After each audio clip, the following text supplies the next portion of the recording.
nosso abrigo no temporal. Hoje eu quero meditar com você no Salmo de número 49. Vamos ler dos versos de 1 a 9. Ouve isto, vós todos os povos, inclinai os ouvidos, todos os habitantes do mundo, quer humildes, quer nobres, tanto ricos como pobres. Minha boca falará com sabedoria, e a meditação do meu coração trará entendimento. Inclinarei os ouvidos para ouvir uma parábola, decifrarei meu enigma ao som da harpa. Por que teria medo dos dias da adversidade, quando me cercar a maldade dos meus perseguidores, que confiam em seus bens e se vangloriam de suas muitas riquezas? Nenhum deles, de modo algum, pode remir seu irmão, nem por ele oferecer um resgate a Deus, pois a redenção da sua vida é caríssima, tanto que seus recursos não são suficientes, para que continuasse a viver para sempre e não visse a sepultura. Esse é um salmo sapiencial, chamado assim, um salmo atribuído aqui aos filhos de Corá, um salmo que tem paralelos também com o livro de Eclesiastes, porque ele quer chamar a nossa atenção a essa questão existencial, do sentido da vida. O que é a vida? O que é a transitoriedade dos bens terrenos? E o que é o homem e a sua capacidade autônoma de realizar qualquer coisa e essas coisas permanecerem inabaláveis eternamente? O salmista chama a nossa atenção para refletirmos sobre as limitações dos seres humanos.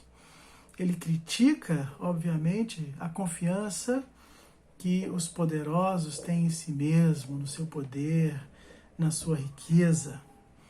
O salmista quer mostrar que a glória temporária e a segurança sem sentido que os poderosos têm em si mesmo é totalmente fracassada diante de um fato. O fato de que a grande verdade que coloca todos os homens debaixo da mesma situação é que eles terão que enfrentar a morte. Para o salmista, a maior riqueza de um homem é a sua vida. E é por isso que ele passa a pensar nos impactos da morte. E ele chega a dizer que, aqui no verso 12, embora os homens mais honrados, sejam muito honrados, eles não vão permanecer para sempre. E esse é um fato com o qual nós temos que nos haver. Porque você pode ter realizado grandes coisas, mas provavelmente isso não vai durar para sempre e nem vai ficar registrado na memória. Ainda que você realize um feito grandioso, as pessoas não vão possivelmente lembrar de você. Isso atemoriza o coração de todos os homens. Isso é o impacto da morte. Pensar na vida exige que pensemos também na finitude da vida, nos limites que temos que encontrar, nos limites com os quais vamos nos deparar. Diante de uma situação de perigo, é como se a morte se aproximasse e quisesse nos beijar. E essa reflexão que o salmista nos faz, em tempos em que vivemos essa aflição gerada por essa pandemia que assola o mundo, muitas pessoas começam a reorientar sua vida e se perguntar sobre o sentido da vida, sobre o que é a morte, sobre o que é o medo. Nós não pensamos geralmente que vamos terminar, como o salmista diz aqui, até os poderosos vão terminar como os animais. Muito interessante pensar nisso. E fazer um paralelo de toda a sabedoria bíblica com a sabedoria que nós encontramos na revelação do Evangelho de Jesus Cristo. O maior golpe da cruz não foi dado no Filho de Deus. A cruz, que era aquele instrumento de tortura romana, não significava apenas colocar um homem pendurado no madeiro, mas expor a sua vergonha.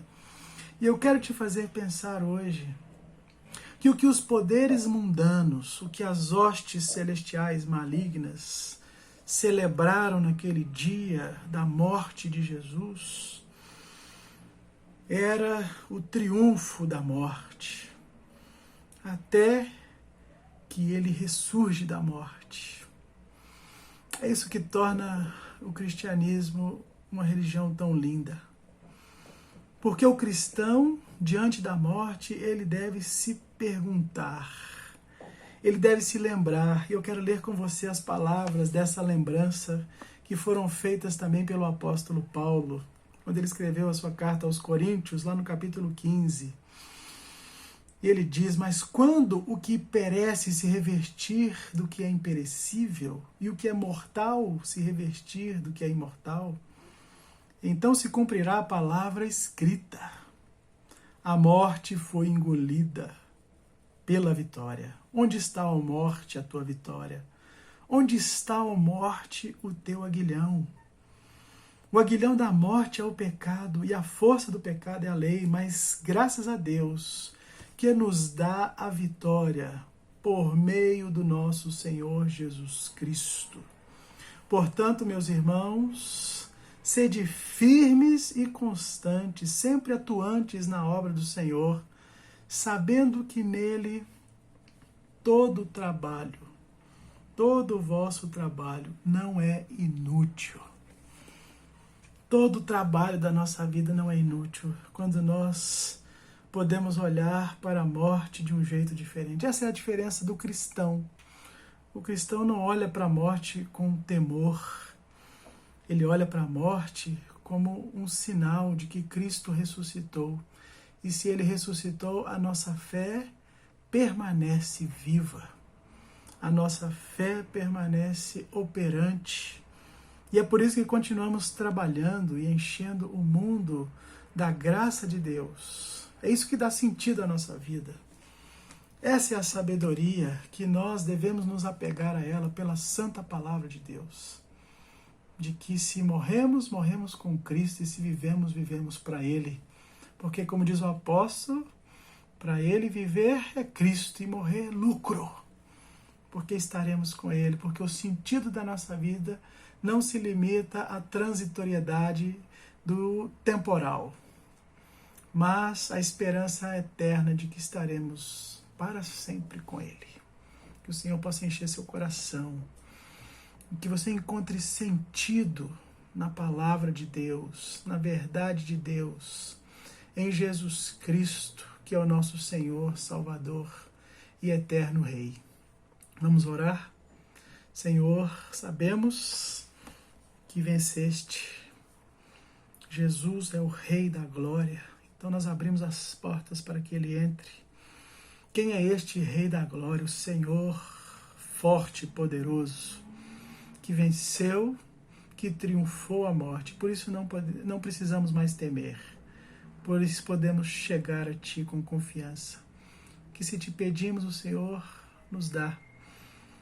Que se cremos, o Senhor nos fortalece. Sê conosco então, Senhor, e continua vivificando a nossa fé pela Tua palavra. É a minha oração, junto com os meus irmãos hoje, no nome do Teu Filho Jesus.